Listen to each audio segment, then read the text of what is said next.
ยิ้มแย้มแจ่มใสทุกโศกโรคภัยหายไปหมดสิ้นขอความนอบน้อมแด่พระรัตนตรัยอันมีพระพุทธพระธรรมพระสงฆ์เป็นสรณะที่พึ่ง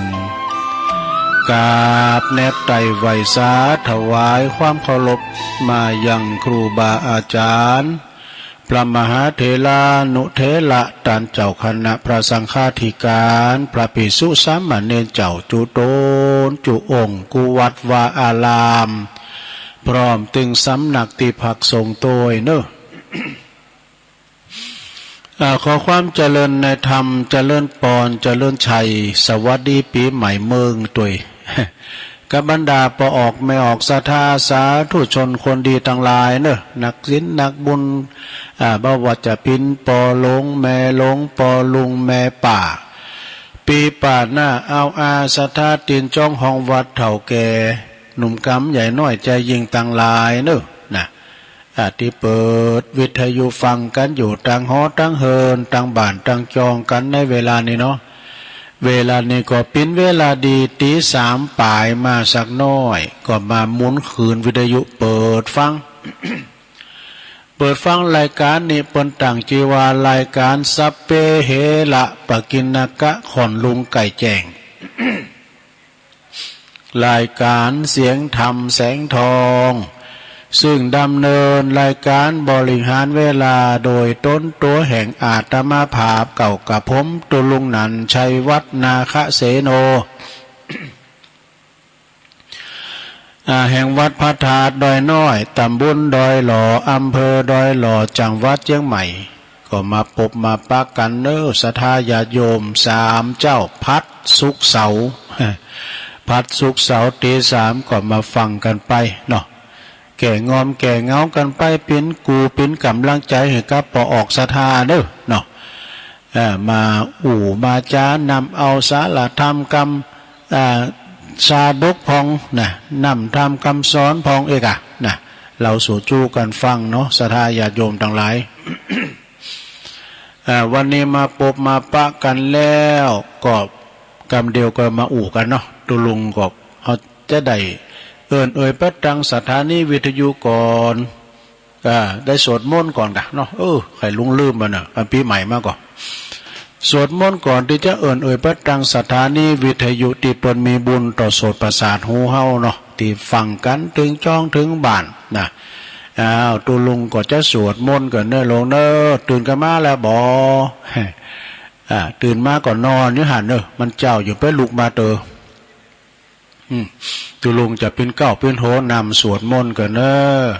ไหวพระก่อนอะระหังสัมมาสัมพุทโธภะคะวาพุทธังภะคะวันตังอภิวาเทมิสวากขาโตภะคะวะตาธัมโมธัมมังนัมมัสสามิสุปฏิปันโนภะคะวะโตสาวกสังโฆสังฆังนะมามินะโมตัสสะภะคะวะโตอะระหะโตสัมมาสัมพุทธัสสะนะโมตัสสะภะคะวะโตอะระหะโตสัมมาสัมพุทธัสสะนะโมตัสสะภะคะวะโตอะระหะโตสัมมาสัมพุทธัสสะอิติปิโสภะคะวะอะระหังสัมมาสัมพุทโธวิจาจารณะสัมปันโนสุขโตโลกวิทูอนุตตโลปุริสะธัมมาสาลาธิสัทธาเทวมนุสสานังพุทโธภะคะวะเตสวากขาโตภะคะวะตาธัมโมสันติติโกอากาลิโก เอหิปัสสิโกโอปันนะยิโกปัจจตังเวทิตาโปวินโยเหติสุปาติปันโนภะคะวะโตสาวกสังโฆอุจุปาติปันโนภะคะวะโตสาวกสังโฆยายะปาติปันโนภะคะวะโตสาวกสังโฆสาเมจิปาติปันโนภะคะวะโตสาวกสังโฆญาติตังจัตตาลิปุริสายุคาเนอัฏฐปุริสาปุคาลาเอสะภะคะวะโตสาวกสังโฆอะหุนายโยปะหุนายโยตักขินายโยอัญจลิกาลานิโยอนุตตลังปุญญเขตังโลกัสสติจายันโตโพธิยามุเลสากายานังนันดิวัตโนเอวังตวังวิจัยโยโหหิจัยยสุจัยยะมังคะเลอปาลาจิตาปันลังเกสีเสปาตาวิปุคัลเลอภิเสเกสัปปะพุทธานังอากาปะโตปะโมทติสุนักกตังสุมังกลังสุปาปาตังสุโหติตังสุขันโนสุโมโหโตจะสุยิถังพรหมจาริโสปะทักขินังกายกัมมังวาจากัมมังปะทักขินังปะทักขินังมโนกัมมังปานิทิเตปะทักขินาปะทักขินานิกาตวานะลาพันตัเถปะทักขิเนสัพพิติโยวิวัจจันตุสัพพะโลกโควินาศตุมาเตภวัตวันตลายโยสุขิติกายุโกภวะอภิวาตานาสิลิสันเนจังวุตตาปจายโนจัตตารโอธรรมาวาทานติอายุวันโนสุขังปะลังเอาแล้วศรัทธาญาติโยมทั้งหลายตุลุงก็ปิ้นเก้าปิ้นโหนนำสวดมนต์ไปปิ้นตีเรียบร้อย ถือว่าวันนี้เป็นวันดีเนอะศรัทธาวันเนาจะไปเดือดไปด่ากันเนอะนะปิยวาจาอุโมนจ้าหวานกันเนอะศรัทธาไปดูไปด่าไผเนอะต่อไปตุลุงก็จะเอ่ยก่อนเนอะตั้งสถานีวิทยุก่อนเนาะในเครือข่ายที่เปิดหับสัญญาณนำรายการธรรมะช่วงเวลาตี3 ถึง 5 โมงก็มีอยู่เก่าสถานีโดยการเนอะขอบคุณสถานีวิทยุขึ้นเพื่อการศึกษาศาสนาและวัฒนธรรมของวัดฝายหินตำบลสุดเดชอำเภอเมืองเชียงใหม่ FM 104.50 เมกะเฮิรตซ์โดยเมตตาบารมีธรรมอาจารย์ท่านพระครูสมุวิสุวัฒน์วรกิจโจนะลิงสัญญาณไปองค์ขลงในเมืองฟังตั้งแต่เพ่งมาแล้วเนาะตั้งแต่ตุลุงทองมาแล้วขอบคุณสถานีวิทยุคณะสงฆ์อำเภอฝางเนอตั้งอยู่ที่วัดพระบาทอุดมนำบ่อสาวาสำนักวิปัสสนาเนอ FM 100.25 เมกะเฮิรตซ์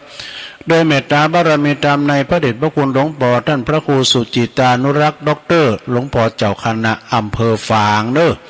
ขอบคุณตุปีเจริญโชติธรรมโมขอบคุณตุปีอมรเทพอุปสันโต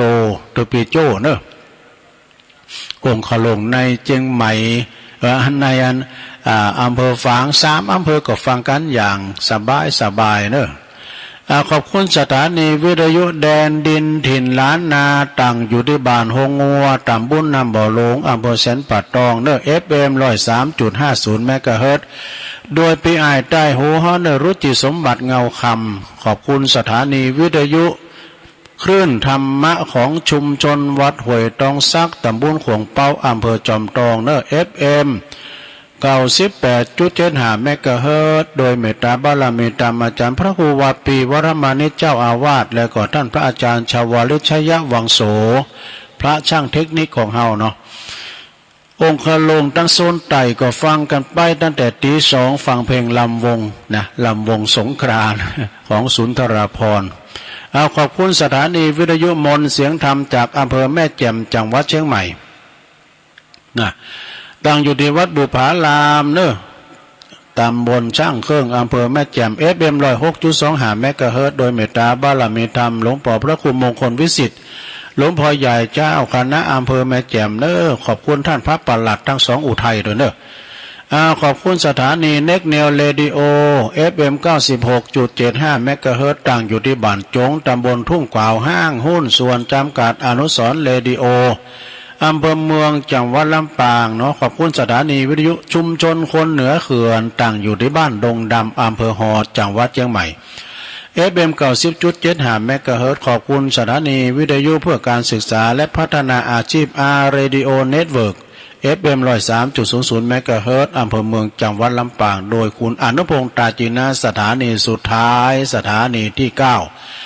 ขอบคุณสถานีวิทยุ Radio Network FM 99.50 เมกะเฮิรตซ์มหาวิทยาลัยเทคโนโลยีเพื่อการจัดการกฟผแม่หมอลำปางเอาแล้วศรัทธาแล้วก็บุญญาวาสด้วยนึบุญญาวาสลำปางโดยเพิ่นว่าเพิ่นเปิดตี 3ไว้น่ะเนาะขอบคุณสถานีทุกคืนทุกข่ายด้วยเนอที่เปิ้นลิงก์สัญญาณนำเอารายการธรรมภาคภาษายองสู่ตันผู้ฟังหลายอำเภอหลายจังหวัดเนอที่คืนนี้ไปนี่นะศรัทธาญาติโยมทั้งหลายวันนี้ก็เข้ามาเป็นวันที่2แล้วเนาะปีใหม่เมืองเฮาบ่จะมีวันสังขารรองแต่ว่าแล้วไปแล้วสังขารรองแก่ไปทั้งปีนึงแล้วเป็นวันสวในวันผู้ใหญ่วันสวเฮาวันคุณเฒ่าวันนี้เป็นวันเนาหรือว่าวันเนาเปิ้นก็ว่าบ่ฮือด่ากันบ่ฮือด่าต่อกันอันจะปากจะเนาไปเป็นตึงปีกันนะยิ้มแย้มแจ่มใสนะโลนเด้ออาจจะแป๊ะแป้งหน้าบูดหน้าเบลไปพออย่างโง่โศกนะลูกหลานเข้าหา ยิ้มแย้มแจ่มใสอุปิยาวาจาอุโมนจ้าหวานขอให้อุโมนจ้าหวานแล้วก็วันนี้นี่เป็นวันห่อวันหนีบเนอะสถาห่อขนมขตุ่มก้าห่อ1ก้าน่ะแล้ววันนี้เปิ้นจะคุณทรายใส่วัดกันเนอะคุณทรายใส่วัดใส่ว่าเอาไม้กำสาลีไปเกมไว้แล้วเปิ้นก็จะแต่จะมีการทรงน้ำพระเจ้าอาบน้ำพระเจ้ากันเนี่ยกันนะวันที่14วันเนี่ยนะวันเนาวันหอวันหนีวันห่างวันดาพวกนี้ก็จะเป็นวันพญาวันเนอะสถานเนอะวันพญาวันเนี่ยก็เป็นวันพญาแห่งวันต่างหลายเปิ้นจะเห็นกระถองกระถาเปิ้นจะเอาวันเนี่ยเนาะแล้วก็เปิ้นเฮาจะไปตานของเจดีย์ทรายกันตานของเจดีย์ของเจดีย์ทรายตานขันเข่าขันน้ำไปหาบรรพชนบรรพบุรุษเฮาผีแต่เก่านอเหมือนปู่ย่าตาโทษเฮาน่ะนี่เป็นแบบเบาโบราณที่เฮาประพฤติปฏิบัติกันมาเด้อศรัทธาจะไปลืมกันนะเป็นวันพญาวันตาลขันเข่ากันตาลของเจติยวารุกะตาลขาดลุมนะตาลตุงตาลตุงใส่หมูก้าตุง12ราศีนักสัตว์ต่างๆเนาะและเปิ้นก็จะเจริญพระพุทธมนต์สวดมนต์บางวัดเนี่ยเปิ้นจะมีสืบชะตากันด้วยเหรอวันพญาวันเนี่ยนะแล้วก็วันที่16ก็เป็นวันหวยบาใจวันที่16นี่เป็นวันปากปีเนาะศรัทธาเนี่ยเปิ้นจะกินแกงหนุนกันนะแล้วก็วันที่17นี่ก็คือเป็นวันปากวันนะวันที่18ก็วันปากไผ่ปากมันไปซอหากินสุมาเนี่ยเราเนาะแม่ก็ไม่ลงไข่ลับนะวันปากไฟปากมันนี่นะอันนี้ก็เป็นลำดับนักศรัทธาเด้อเขาก็ไปเตาติดไปใดวัดบางวัดไปก็ยังปิดอยู่ก่อนปิดยังนะเอาไปตานขันเข่าไปก็จะปันป้อนวางโหตุก็ได้ตัวลุงอย่าปันป้อนเนอะปันป้อนไปหาพี่ตายนะปันป้อนปีใหม่มันจัง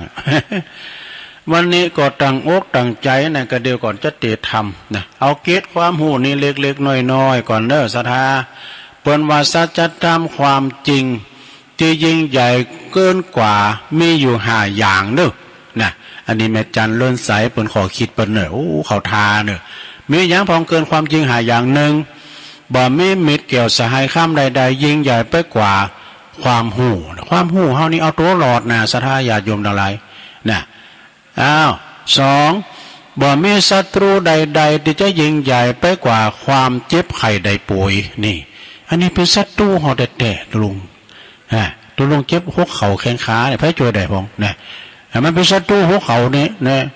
ลูกก็เอากุ่นลูกก่อนอย่างโง่เนาะมันไปตามสัจธรรมนะลุงเนาะความจริงมันเป็นอย่างอ่านนะแล้วก็ข้อที่สามบ่มีความหักใดๆยิ่งใหญ่ไปเกินกว่า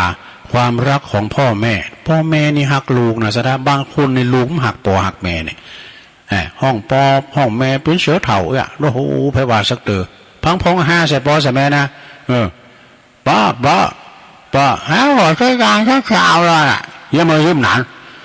ไปแก้ง่อยจะไปแก่เขาบอกพองในวันแต่นั้นเนาะตอนนั้นไปลืมเนี่ยคุณปอบคุณแม่เดียวยำเดียวเนี่ยนะศรัทธาเปิ้นลุ่มหายตายจากไปกดตาลขันเข่าของเปิ้นเนอะตาลโกขอบเดี๋ยวนี้เขาเสวยของเปิ้นนะไฮนาปาต้าเป็นของอีโปคอนโมนอีเมคอนโมนเปิ้นฮีฮามาได้เนาะนั่นไปลืมเนี่ยไปหาใส่ปอใส่เมเนี่ยแล้วก็ข้อที่สี่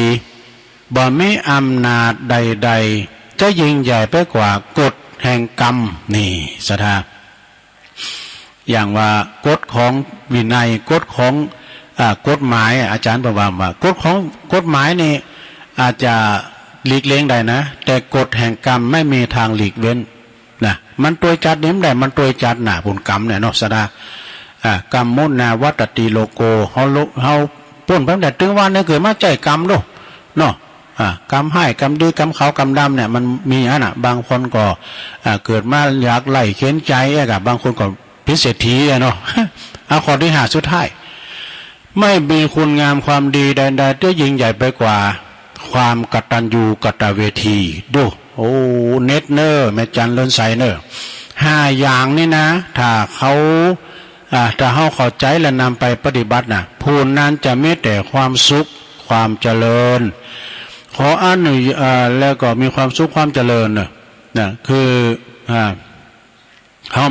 มาเจอกันเนี่ยใจบังเอิญนะศรัทธาไม่ใช่เรื่องบังเอิญมันอยู่ที่บุญบุญที่เคยทำรวมกันมาก่อนเนี่ยบางคนมาปัสสการนะโอ้หมอนี่มาเยี่ยมจับตาลำเลยนะอันนี้คือมันได้สร้างบุญเลยกันมาเป็นชัดทะลุกันลูกเนาะบางคนปักกันปุ๊บเนี่ยเขาจะกินจากด้านอันนั้นปวดรูหลามตามตัวกันได้สร้างบุญกันมาก่อนเนาะศรัทธาเนาะบัดต้องเล็กล่องถึงเวลามันถึงมาเจอกันเองนะแต่วันนั้นบุญมาถึงนะเมื่อสินวาสนานะเมื่อสินวาสนาต่อกันจากกันไปนี่ลั่งอย่างได้ตึมอยู่เนอะนะดังนั้นนี่ก็ขอหักแปลงแฝงฝ่ายกันเนอะผีใหม่นะผีใหม่มาแล้วไผ่เต็มถุงลงแล้วก็ปากหอก็เต็มไผ่ปากหอพอหนาก็ดีกันเองเนอะพอยืมจะตั้งกันก็สายเพราะว่าเมื่อมดสัญญกรรมแล้วเพราะว่าเฮาจะมีเงินหรือว่าจะมีอำนาจลุ่นฟ้าก็ตามก็บ่สามารถจะเล็กล่องคืนมาได้และก็บ่ฮู้ว่า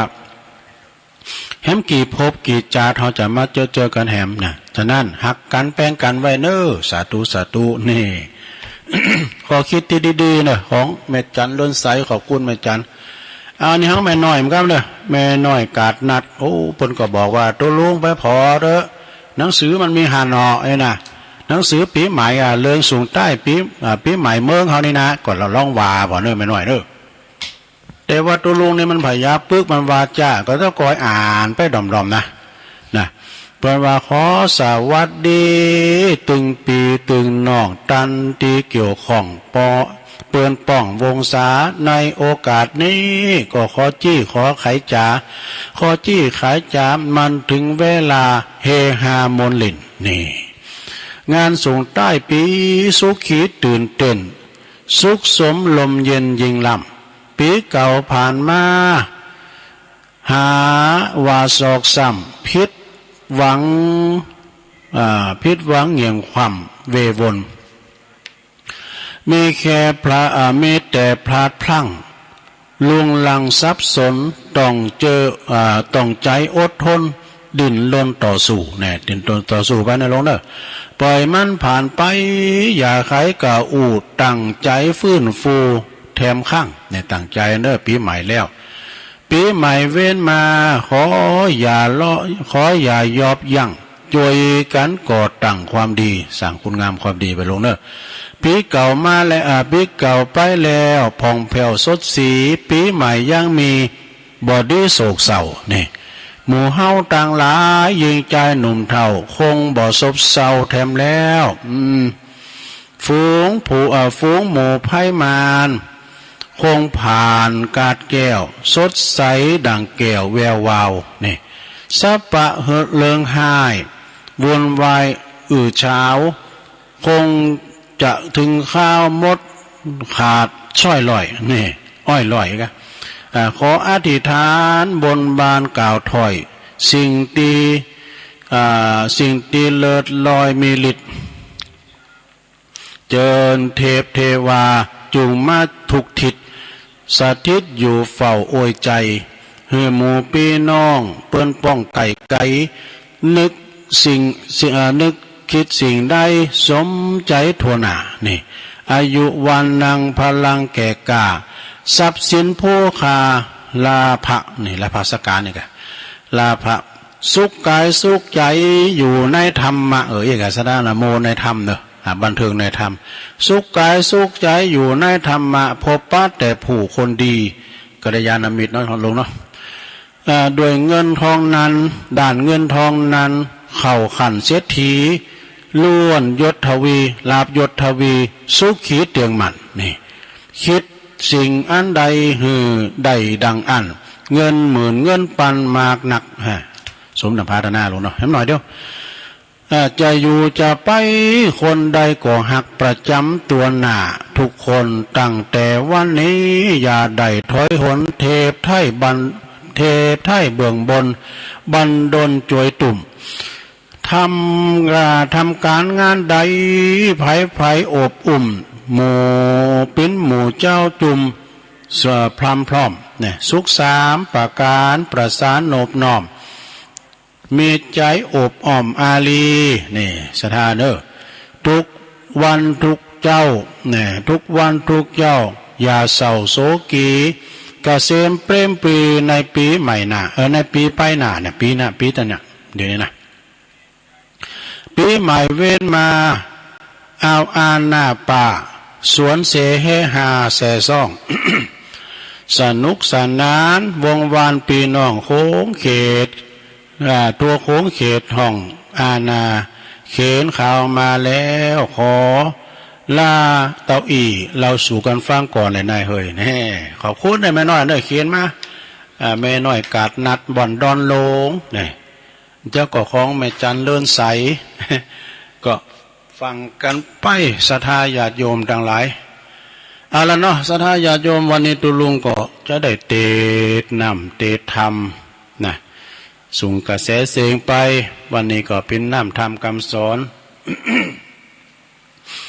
ติปนมีเจ้าภาพไว้นะ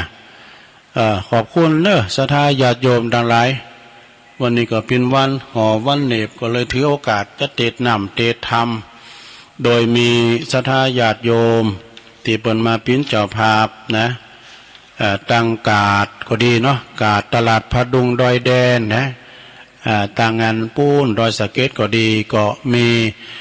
แม่แสงจันทร์สมรูปน้องนางสาวพัทรวดีสุดาคำน้องการ ก็จัดต้านนำตานทำอุทิศแผ่กุศลน้ำบุญไปหาปออุ้ยคำแม่อุ้ยติบสมรูปนะแล้วก็ปออุ้ยพินแม่อุ้ยยวงเศรษฐยะตานนำตานทำไปหาปอทาแม่นาคสมรูปปออินสนทรัพย์เจริญทรัพย์และตานไปหานางจันยาสุดาคำนะแล้วก็ตานไปหาเทวบุตรเทวดาพอเกิดไม่เกิดเจ้ากรรมนายเวรตัวนะอันนี้ก็เป็นธรรมของแม่แสงจันทร์สมรูปนางสาวพัทรวดีสุดาคำหรือว่าน้องการ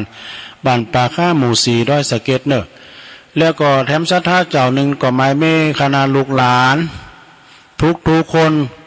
ของแม่อุ้ยหมอนนวลเนอะ พรหมมาแบนแม่อุ้ยหมอนโน้นพรหมมาแบนนี่ก็เปิ้นมีอายุได้104 ปีแล้วเปิ้นจากไปแล้วจากไปอย่างบ่มีวันกลับโดยวัย104 ปีนี่นะลูกหลานไปก็จะต้านน้ำต้านธรรมขอตุลุงเตธรรมอุทิศบุญกุศลแผ่พายแย่บุญไปโดยนะก็ขอกระเดียวกันเนอจะเตธรรมแต่อันนี้ก็เปิ้นขอฟังธรรมนะ ตุลุงก็ลืมไปเปิ้นเอาหือก็เมื่อตุลุงก็มหูสักกรรมเนี่ยเปิ้นว่าขอตุลุงเตธรรมมาลัยโลดโผนเข้าใจมาลัยโผดโลกป้อจัดต้านไปหาอุทิศบุญกุศลไปหาป้ออุ้ยนานถาแม่หงชมพูพลอยนะแล้วก็ขอต้านทำมาลัยโผดโลกนี่ไปต้านหาต้านทำไปหาปีนานปีนานวันนางสมเพชรนางสาวจันติบนางสาวจันดีชมพูพลอย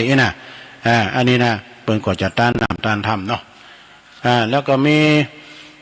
แม่น้อยชัยชนะบ้านห้วยฮักใหม่เนอะวันนั้นก็ไปปะการปุ้นที่ใหม่น้องหอยปะการจัดมือไปปะกับเปิ้นก่อนขอต้านบริจาคต้านมาแถม1 ซองเนอะแล้วก็มีปอบุญมีนี่ก็ปอบุญมีแม่ไพรยนต์ปอบุญมีแม่ไพรยนต์สุรินทะนี่เปิ้นก็อยู่ปูนป่าเป้าไว้กะเนาะป่าเป้าหมู่ที่3ตำบลแจดจ่างอำเภอสันกำแพงจังหวัดเชียงใหม่อุทิศบุญกุศลเนอะไปหา10 ตำรวจเอกปิยพงศ์สุรินทะนะโอ้วันนั้นเปิ้นมาปะตุลุงกับเปิ้นก็ฝากซองเนาะฝากซองว่าที่หลวงพ่อก็เอาเหินตุลุงก็เดี๋ยวจะเตรียมทำเหมือนนะปอเนอะพอฟังอยู่เหรอปอบุญเมรับไปแล้วก้าแล้วก็มีแม่จันแก้วใจเลิน อันนี้พี่น้องบ้านหอยอ่อเนอะตาเนอะตุลุงนันดอก 100 บาท สุมาเนอะแม่จันแก้วใจเลินเนี่ยเป็นคุณวัดคุณว่ากินตานที่ไหนเพิ่นก็ไปวันนั้นก็ปากันที่ไฮดุงเนาะที่เสซบตุนาเนี่ยไฮดุงเพิ่นตานหลายอย่างเนอะตานน้ำตานทำโดยนะแล้วก็ทำบุญลายซ่องก็แล้วกันเด้อเนาะก็ก้อยแจกก้อยจ่ายเพิ่นแม่จันแก้วเนอะแม่จันแก้วใจเลินนะรวมทำบุญมาก็ลายซ่องอยู่แล้วก็มีพี่ไอ้ไต้โหเฮาเนอะบ่บรรจงแม่ลำจวนกันทวงพี่น้องน้ำดิบเนอะหมู่17เนอะ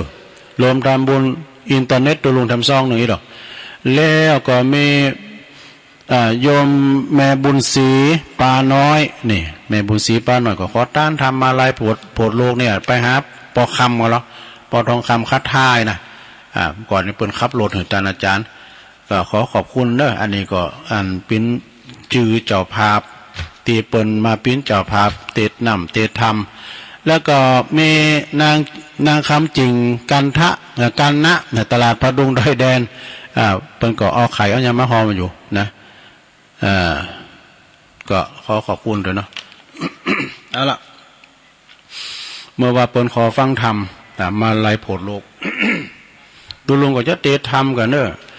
สำหรับแม่อุ้ยนงเนอะแม่อุ้ยนงรักจตุรัสอันนี้เปิ้นอยู่ปุ้นบ้านไข่มุกหมู่บ้านไข่มุก1หมู่บ้านไข่มุก1ตำบลป่าแดดอำเภอเมืองเชียงใหม่เปิ้นจะสูงเหรียญเพื่อนเนอะเอาเหือจานสูงไปเพราะว่ารุ้งจางสูงไปแล้ว6 เหรียญนะเปิ้นก็โทรมาด้วยกับปะกับโกเปิ้นห่อนใจก็แล้วก็พี่น้องเมืองฟังได้แม่จงดีปัจจัยก็เอาหือเน้นหลักแล้วเนอะแม่อินทนินมันคุ้นมันอยู่ไกลกันนะสักเดือนนะห่างกันไกลตัวลุงก็ห่อนอกห่อนใจก็เลยว่าตัวพระอาจารย์เน้นหลักมาคนเดียวเลยเปิ้นก็มาเอามาไปละนะเปิ้นมันค้ำใจตัวลุงมาค้ำอยู่เนี่ยมันจะสตางค์เฮานี่ กำเดียวตัวลุงจะเตะทำกันเนอะแล้วก็กระเดือจะเล่านิทานตอนสุดท้ายหลวงตาไม่มีอย่างอายนี่พี่จะได้เนอะเขาท้ามาเนอะนิดยาวมานะหลวงตาตุโปเปิ้นทำอย่างมีอย่างอายปีนั้นอย่างได้กระเดือถาฟังจะเตะทำอะไรโผล่โลกกันนะโยมเนี่ยมันจะยาวจะเตะหละไม้เนอะจะเตะหละไม้ก็จะภาพก็อ่านจือไปแล้วเนอะก็กระเดือก็ปันป้อนก็หยาดน้ำเกลียวน้ำหยาดไว้เนอะมีหยาดน้ำก็หยาดในใจเนาะ อ้าวจะเตะทำก่อนนะโมตัสสะภะคะวะโตอะระหะโตสัมมาสัมพุทธัสสะ สุลานามาเหเนยังพุทธาเสถังนาเมตวาพุทธากาตาสาสากาจังธรรมันจาสังขัญจานามิตวาสักกาลาจานาปาตังมาลายานัมมาวาทุปลมัตราวิจิตังอาลาภิสังสัมมาเสติดุลาสัพพุลิสะทั้งหลาย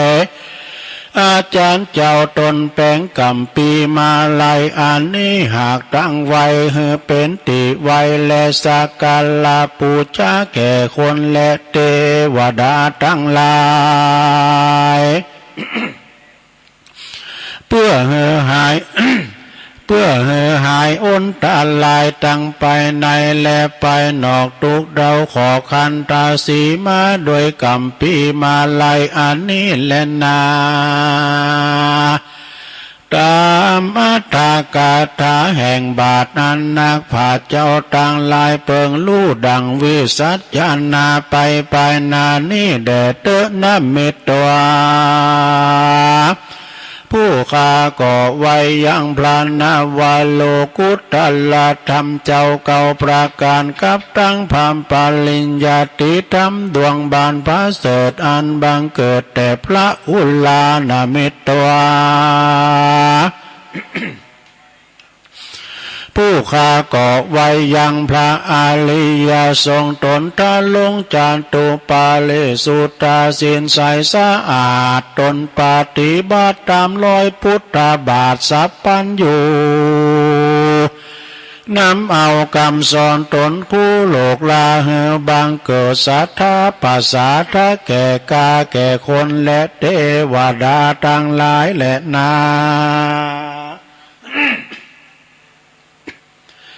อาทิเตกาเลในกาลาอันล่วงพ้นไปแล้วยังเมมหาเทนตนหนึ่งจิวาเตปะมาลัยตนทะลงสินใสวิเศษประกอบไปด้วยเหตุอิทธิฤทธิญาณนิสัยยะเจ้าก่ออาสาไหลสัมบันอันหนึ่งจิวากรรมปุจจากรรมอันอยู่ในเขตตัมปันนายาตวิปอันเมนายาอันเป็นที่อยู่แห่งแก้วเจ้าทั้งสามประการ เอกาติวาสังยังเมในวันหนึ่งใสมหาเถรเตปะมาลายตนองค์อาจเจ้าก่อกากาศไปสู่ยังนาลกเพื่อจักยกเอาอย่างฟุ้งเพศอันใดสังเกตเมื่อนานปวิชิตวาเจ้าก่อเข้าไปสู่สำนักแห่งพญายมพิบาลวันนั้นแลในเมื่อพระยายมมาลาทานแล้วยังต้นแก้วเตปะมาลัยก็ภาษาไหลแจงจอดฉลาดลู่หลอดทุกอันว่าพันเต ข้าไว้เจ้าตนบุญมากเจ้ากูลูกจากประเทศเขตแดนใดมานันจาติปากาโตมหาเถรเตปะมาลัยก่อขานคำปายเลี้ยวรีบว่าเราลูกจากยุมปูตุบเมืองคนมาเมกำผาฐานะมาใครโพดยังฝูงสัตว์นรกอันต้องโตดอยู่ในอาบายเตดีลิยมาลาจาอาหะพระยายมมาลาดก็จึงยกนิ้ววาดหวันตาว่าข้าแด่เจ้ากูผู้มีบุญมากจบฉลาดลู่หลอดอันว่าเจ้าเมืองนอกยุมปู เขายังดูกาตำบุญมีมากรู้ว่าเขากาตำบาปมีหลายอันจาเตสัตตาอันว่าสัตว์ต่างหลายม้วนมากเขาลาขาบไว้เมืองโคนนะป ป้าเอาตัวตนเขามาสู่มาอยู่ห้องอาบายก็ยังเมลายเหลือล้นเขาก็พาทหานาไข่ป้นจากทุกโดดไข่เศร้าโวยสุขโสดสำล้านโดยบุญสมปานแห่งพระเป็นเจ้าแด่พ่องเตอตีนั้นมหาพรหมมหาเทนเตปะมาลายตนตะลงสินใสสะอาดก่อนลีเจ้าก่อนลีลาดไปดูยังฝูงน้ำหมูนาลก อันต้องโตดอยู่ใน มีอยู่หลายโกฏหลายแสนเจ้าก่อไปสู่แดนนาลก8แห่งอันกรรมวิบากตกแต่งเป็นไปมีตนว่าวิตาลเนมอใหญ่โลหะกุมปีใจปอดีอุสุตานาลกมีขอบเขตสังฆทานาลกเปตปุนกลัวตายแล้วกลับกลายมาเป็นตัวดังเก่าอันเอาเวจีนาลกนั้นเล่าซัดล้อนเอาไปด้วยฟ้องไฟบังเกิดเป็นไปหลายเหยื่องโลลุวะนาลกเป็นดังเครื่องคงจักสัตตานาลกปราบแผ่วหลอดวิริยานาลกหอดสุดปาย เจ้าก็บ่ดูได้แต่ใส่เมใจมาใครโผดยังฝูงสัตว์นาลกเฮอได้พ้นจากอาบายเจ้าก็กฎหมายสังเกตไว้เว้นแต่ตีโผดบ่ได้เพราะกรรมหากรรมเว้นหาปาการยังจักทรมาละกรรมวิบากเพราะอนันตาลิยกรรมหากเป็นนักจักเอาล่อไว้ตาพระอริยเมตไตรอันจักลงมาพาทลัดพายโผดเหือป้นจากโตดเมื่อไปลุนแหลนาตินั่นพระมหาเถรเจ้าเตปะมาลัยเจ้าก็พิกขึ้นไปไวบ่จ้าสู่สำนักยามมาลาจาอาหะก็กล่าวว่ามหาลาตนฉลาดเป็นใหญ่ในอาบายฝูงสัตว์ทั้งหลายทุกหมู่ตวนนากูยิ่งใจอันถ้าลงทุกในอาบายก็ยังเมหลายมากล้นเขาบ่ได้พ้นก็คือปวกกาตำเวนหาปาการยังจักรอพระตนบ้านบ่อเศร้าคือพระอาลิยเมตไตรเจ้าอันจักลงมาโพดฝูงสัตว์เหือป้นนาฝูงสัตว์และนายามาลาจาพระยาโยมมาลาดก็ยกมือขับวันตาวาคาแด่เจ้าตนบุญมีมากกะตนกาลุนนาโพดฝูงสัตว์ลูกสาธุดีอันหนึ่ง ผู้ข้าก็ขอสั่งกรรมขอเมตตานำกรรมนี้เมื่อบอกแก่เจ้าเมืองนอกจุมปูฮือเขาเล็งหลีบกระทำบุญฮือตานะรักษาศีลบ้านภาวนาบ้านอย่าได้ขาดอย่าได้ประมาทลาสาอย่าได้อย่าปิกป้อขึ้นมาตีเก่าอย่าได้มาทาลงตุกเล่าในอาเวจีเขานี้ไกหลีกเว้นพ้นจากทางเส้นเข้าสู่อาบายขอนิมนต์พระเป็นเจ้าจงได้ภายแผ่นำเอากรรมนี้ไปบอกแก่เจ้าจุมปูอย่าให้เขาได้กระทำปานาติบาตอย่าเข้าอำนาจแห่งตัณหามิใจโมหะโลภอำเอาของตานอย่าเล่นจู้จากผัวเมียตนอย่าจู้ไล่กำสนกำส่ออย่าดื่มน้ำเหล้าหล่อยาเมาอย่ากวนเกา ด่าจีตีพรามอย่าใจหามด่าปอตีแม่อย่าได้ตัดไม้สาลีมหาโพอย่ามาแก้วโกดเจดีอย่ากาดตามไล่แก่ภิกขุนี้กาดตามเหือเลือดตินพระเจ้าออกจงปากันพระกอบเหือเป็นหิตานุหิตาปากัน มันพิจารณาจำเริญเมตตายังเทวตูตังหาก็จักเป็นบุญไปแก่การนำไปสู่จันฟ้าและเนลปานะขอนิมนต์ท่านเป็นเจ้าจงนำเอาความนี้เมื่อบอกแก่เจ้าเมืองนอกจุมปูลีบเตอเทโลอันว่ามหาเถรติปะมาลายเจ้า ตนองค์อาจกันว่าได้ยินคำสั่งพระยายมมาลาดละจาเจ้าก่อสาเด็จมาโดยลวงอากาศก็มาถึงอาวาสวิหารตนถึงวันลุนมาหลอดลุงเจ้าจอดมาถึงเจ้าก็มาถือเอาอย่างวีแลบาทนุ่งห่มผ้าฝาดเป็นปาลิมณฑล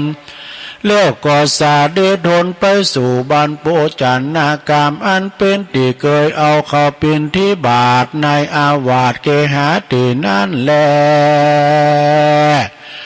มนุษย์อันว่าคนต่างหลายในบ้านตีนั่นเขาก็ปกเป่าเตือนกันว่าดูลาเรายิงใจต่างหลายเฮ้ยบ้านนี้ตันมหาเถรเจ้าตันก็เข้ามาเมตตาขอจุงปากันหาสังมาใส่บาตรทุกคนขออาลาตนานิมนต์ไว้ก่อนเพื่อบ่เฮือผู้ขาต่างหลายได้ย่อนตั้งตาลยิงใจลูกหลานเจ้าบ้านเขาก็ออกปากตานนิมนต์เขาก็ปากันย่อโยงเขาใส่บาตรอยู่ในหัตถบาตรตามวินัยกองโลผู้โจบทองฉลาดก็มาเว้นเขาปินที่บาทแล้วก็ปากันหยาดน้ำหมายต้านก็มีวันนั่นแหละนา อาจารย์ในกาลยามนั้นพระมหาเถรเจ้าตนองค์อาจก็มาถือโอกาสเจียนจ้าว่าดูลาอุปาสกะอุปาสิกาเฮยจงปากันได้ฟังอย่างกรรมเราจะกล่าวตามที่เราได้รับข่าวคำสั่งมาหาแห่งฝูงสัตว์เปรตใหญ่อันอยู่ในนรกใหญ่น้อยบ่ลูกกี่ร้อยกี่หมื่นกี่แสนยังมีมากเหลือแหล่เขาก็ปากันแผ่กรรมมาหายังสัมปันทะวงศาปีน้อง อันอยู่ในแห่งห้องเมืองคนขอปากันเมตตาฟุ้งเพศใหญ่ให้เขาได้ใจใฝ่จมบานนะ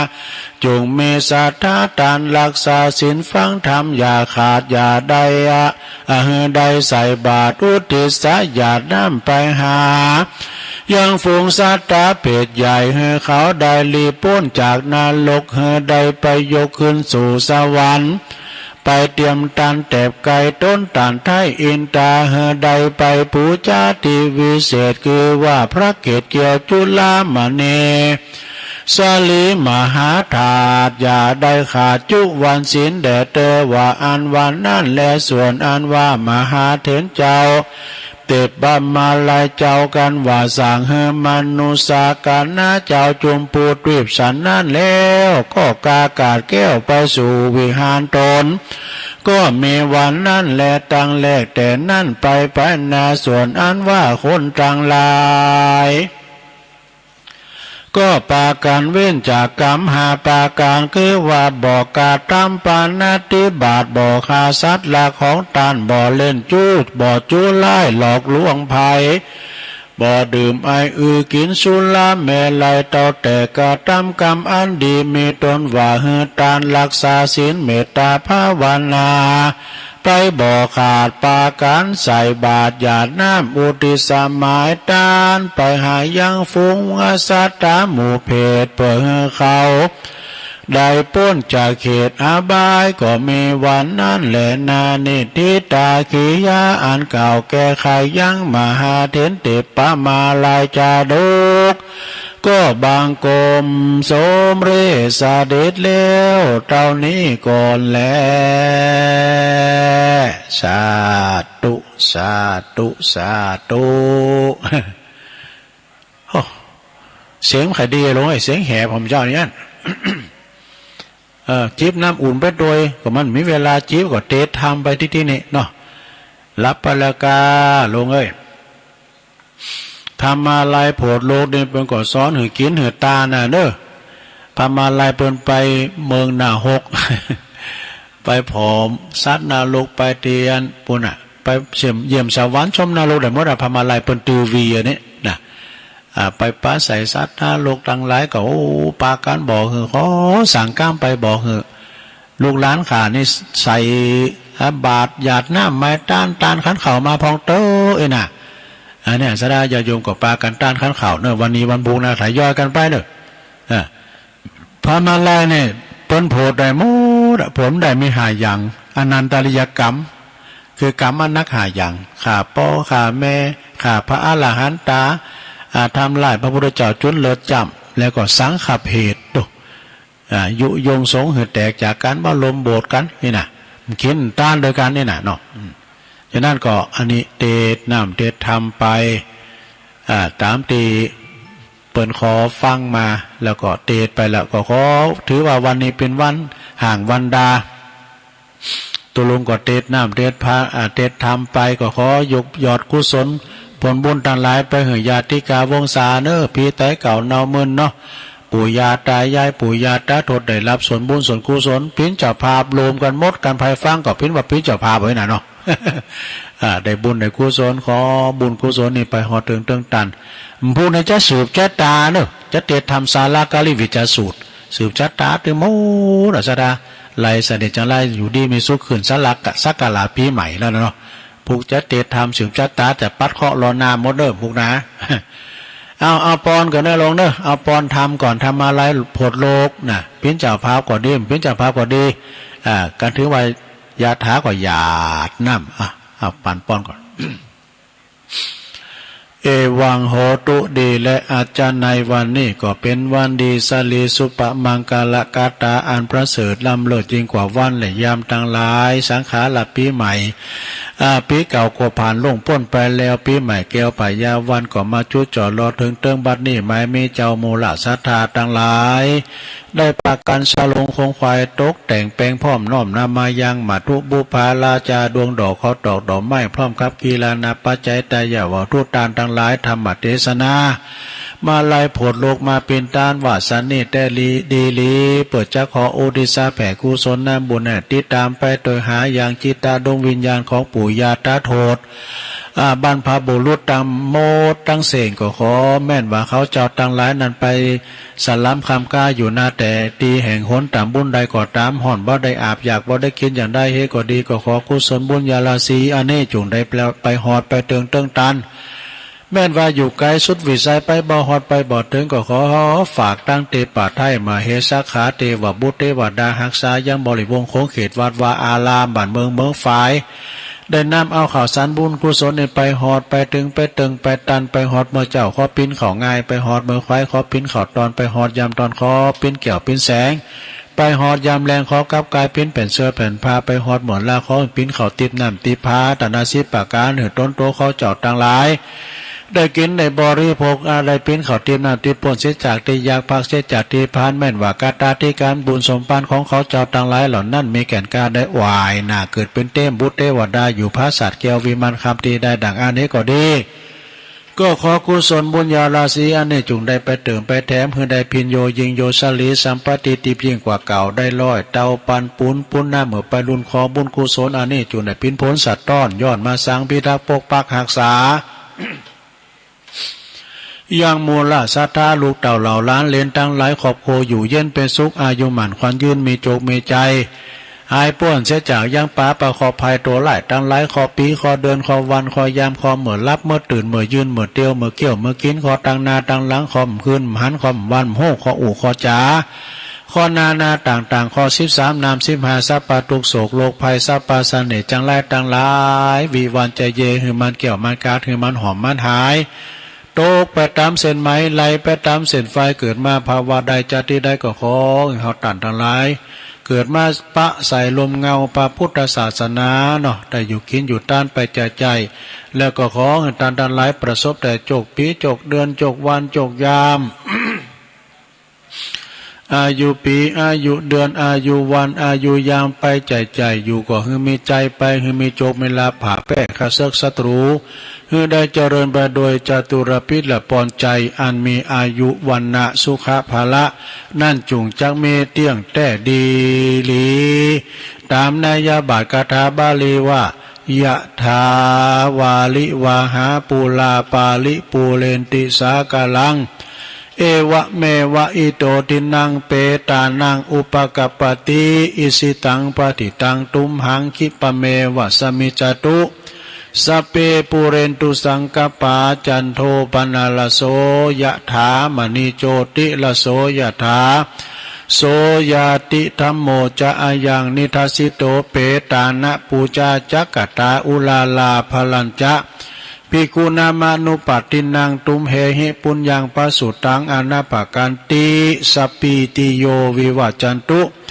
สัพพะโลกวินาสตุมาเตภวัตวันตรายโยสุขีติคายุโกภวะอภิวา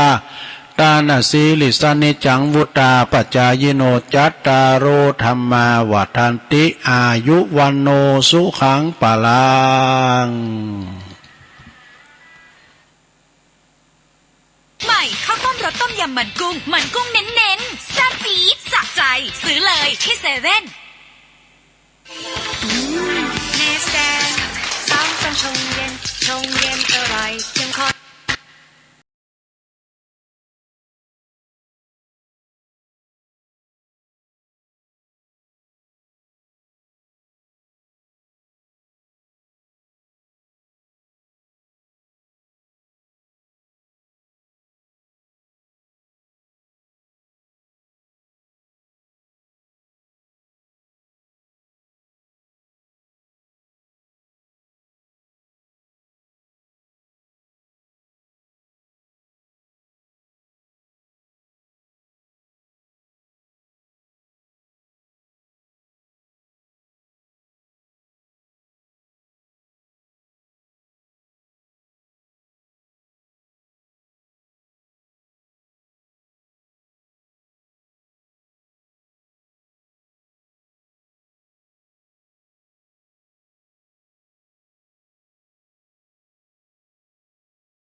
เอาแล้วศรัทธาญาติโยมทั้งหลายเสียงไปเนี่ยเนาะเสียงไปก็เลยเปิดเพลงสาวบ้านแต้กันสาวบ้านแต้นี่อมตะนิรันดร์การนี่ลงเนอะมันมีหนังด้วยนะปดโตสาวบ้านแต้อมตะหนังไทยจบไปแล้วเนาะศรัทธาเนาะก็มาอู่กันต่อ อูกันต่อแถมนะชั่วโมงที่สองวันนี้ก็จะไปลืมเนอสถานเนอเป็นวันเนานะอูโมนจ้าวานนะอูกันอย่างปีอย่างน้องเรียกว่าเป็นการที่ว่าเฮาตั้งหลายได้อูโมนจ้าวานต่อกันเป็นประเพณีอันดีงามเนอะแต่ว่าก็ขอระมัดระวังพองไปวัดไปว่าโรคภัยไข้เจ็บมันมีเนาะแล้วก็น้ำตาหุนตั้งไปลดไปเลอแถมนะอยู่ด้วยกันหลายนะก็จะไปสุมโหกันให้ กันมาวัดนี่มันโลงดูเนาะมันลุมด้วยมันก็เฮาก็นั่งระยะห่างนี่กันเนาะโอ้วันนี้ก็เป็นวันดีเฮาคุณทรายใส่วัดใส่ว่ากันคุณทรายใส่วัดแต่ก่อนนี่เป็นอันแต่เนาะเฮาไปอย่างตะหมู่เฮียมน้ำปิงนี่เพิ่นก็เอาน้ำเนี่ยเอาทรายน้ำปิงนี่กะนะใส่วัดใส่ว่าเพิ่นก็มีมติตามคุณเฒ่าคุณแก่เพิ่นบอกว่าโอ้จับเตอเฮาเข้าวัดเข้าว่าปีไหนนี่หลายเตอน่ะโกว่าทรายมันจะติดแคบติดตีนเฮามา โกมันติดแคบติดเกือบติดรองเท้าเฮามาให้นะเบิ่งก็ว่าปีไหนเฮาก็ต้านทรายเตอนึง ต้านทรายแต่ว่านี่ตุลุงก็ได้ไปรวมงานจ่วยงานที่วัดป่าอัมพวันกลปปุ่นนะโอ้วันนั้นเปิ้นมีศรัทธาการแก่กาเนอะเอามาเป็นด้ำเลยเนอะด้ำนึงก็ปันแปดดูหลายคิวนะ เอาไว้ถึง2ถึง3 4มุม4มุมพระราชเจดีย์ตั้งหน้าวัดแถมโอ้เปิ้นก็กินแต่ตาลแต่ปักจอปักตุงกันอาจารย์รัตภพนลินโทนี่แล้วก็มีตุปีต่อมรองเจ้าวาดวัดปักตั้งเจริญประกอบเตศมรดกธรรมปืนเมืองเตศธรรมเนี่ยตูสืบชะตาเนาะงานสืบชะตาลูกงานวัดป่าอัมพวันมีกุปีวันที่13นะเตศธรรมศาลากาลิวิจาสูตรนี่แล้วก็เปิ้นเตศจนจบเนาะผู้ในตุลุงอย่ามาเตศลืมแถมเนาะแล้วจะปัดเคาะรอนามผู้นี้ถือว่าเป็นวันพยาวันเนอสถานเนอะ แต่บางศาสตร์บางขันแหนงเนาะบางหนังสือกล่อมต่างคุณต่างเมตเสียต่างคูบางพ้องก็ว่าวันที่14วันนี้เป็นวันสังขารรองไงวะวันที่14เป็นวันสังขารรอง15เป็นวันเนา16เป็นวันพยาวัน แต่บางศาสตร์นะแต่ก่อนถ้าอย่างอันแต่ก็ดีตุลุงเขาก็ได้เปิ้นมาทำบุญหลายวันนี่เนาะซอกะ แต่ว่าเปิ้นก็เอาหนแห่งโลกนั่นเนาะเนาะหลวงพ่อเปิ้นก็บอกว่าเอาตามวันทีน่ะ คือว่านี่ก็เลี้ยวไปละงานนั้นเปิ้นแทบปืนกันพี่นี่ใช้จางมาเด้อมันทบมันถามนี่มันเคยมี พี่นี่น่ะได้นั่นจะได้ญาโยมวัฒนธรรมประเพณีเฮาก็เปิ้นก็สื่อโพลาจาตาใจบ้านใจจ้องเนาะใจบ้านกาเนี่ยทำบุญใจบ้าน มีกับปื้อบ้านกับปื้อเมืองตามจารีตหิดหอยแบบเก่าโบราณก็จะไม่ละเนอะอันเป็นของดีที่เฮาทั้งหลายได้กระทำกันไว้ฉะนั้นศรัทธาญาโยมวันพุธนี่ก็เป็นวันพยาวันวันนี้ก็ขุนหินขุนทรายใส่วัดใส่ว่ากันเนอะขุนทรายใส่วัดวัดว่าอารามเพิ่นก็กึดก็สร้างเนาะเพิ่นกึดเพิ่นสร้างมาแล้วเฮาก็เพิ่นซื้อเป็นลำก็เอาอันนี้กันเนี่ยเฮาก็เอามาจัดการใส่มาซุ้มปูนซุ้มยังสร้างวัดสังวาเนาะสะดาเนาะสร้างวัดสังวาไปแล้วก็วันที่16ก็เป็นวันปากปี17ก็เป็นปากเดินเนี่ยกะเป็นวันที่เฮาจะต้องได้ทำบุญกันตามกูเตอร์นี่มันหาวันกันหรอเนาะวันสังขารรองก่อแมนวันเนาก่อแมนวันพยาวันก่อแมนเปิ้นทยอยกันไปตานน่ะซะละเปิ้นจะไปจุ่มกันน่ะเนาะเปิ้นทยอยกันไปตานวัฒนธรรมพิธีงามเด้อฮดน้ำสาดน้ำกันนี่บางทีเปิ้นก็ห้ามแล้วเปิดเครื่องตึ้งๆตั้งๆก็ไม่ได้นะแล้วไปวัดนี่เปิ้นก็ห้ามปดตัว2ปีที่แล้วนี่เปิ้นซ้ำห้ามกับปีนี้เปิ้นยังปล่อยพองนะปลดปล่อยพองดูเนาะ แม่หลวงเขาก็ระมัดระวังไว้ลูกหลานเป็นลูกไก่มาน่ะเขาก็ใส่แมสเด้อใส่แมสเนาะเอาเน้นมันแก้มในหลวงเด้อนะ อันนี้อำกำเนี่ยเกินเป็นข้อคิดดีๆนะอ่านหลายรอบก็ยังว่าใครอ่านแถมเตือนนะเปิ้นเตือนโตเตือนตนได้ดีจริงๆนะมีหยังพองนะขออนุโมทนาสาธุนะมีข้อที่หนึ่งนะหยัง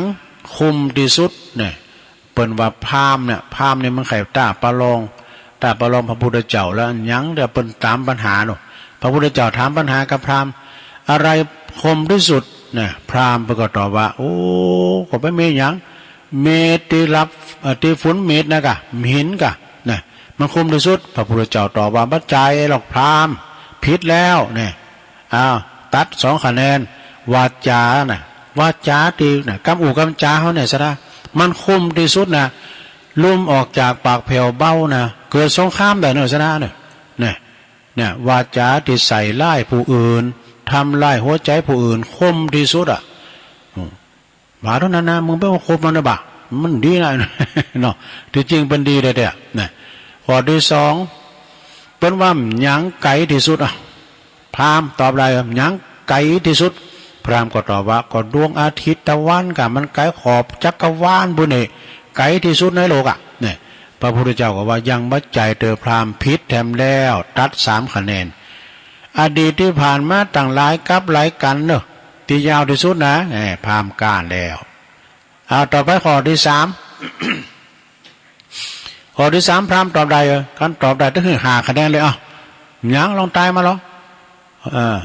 หยังที่ใหญ่ที่สุดพราหมณ์ก็ตอบว่าพุทธง่ายก็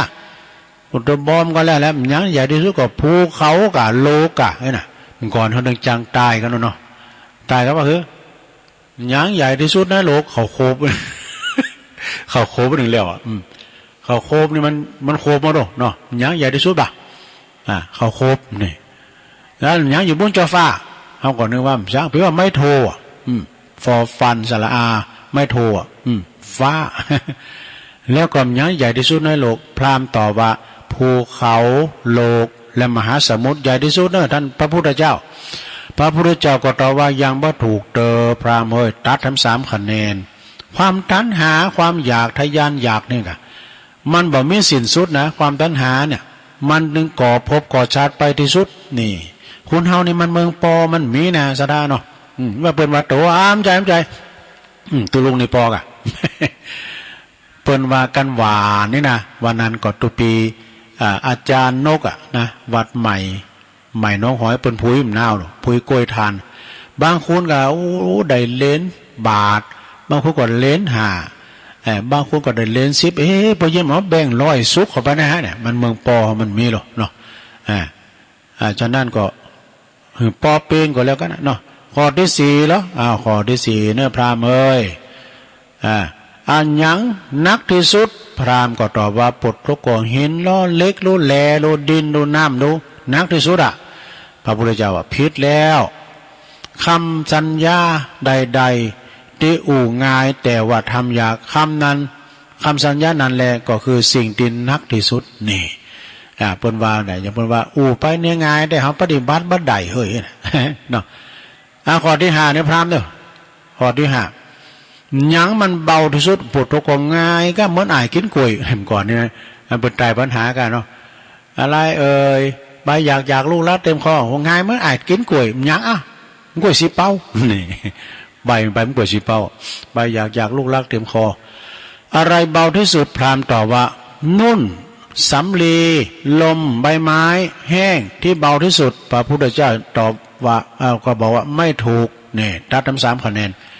การปล่อยวางนี่การปล่อยวางถ้าไม่ปล่อยเราก็หนักถ้าปล่อยวางเราก็เบาการรู้เท่าทันว่าเกิดขึ้นต้องตั้งอยู่ดับไปแบบนี้แหละคือเบาที่สุดนี่ต้องหู้นะซะนะ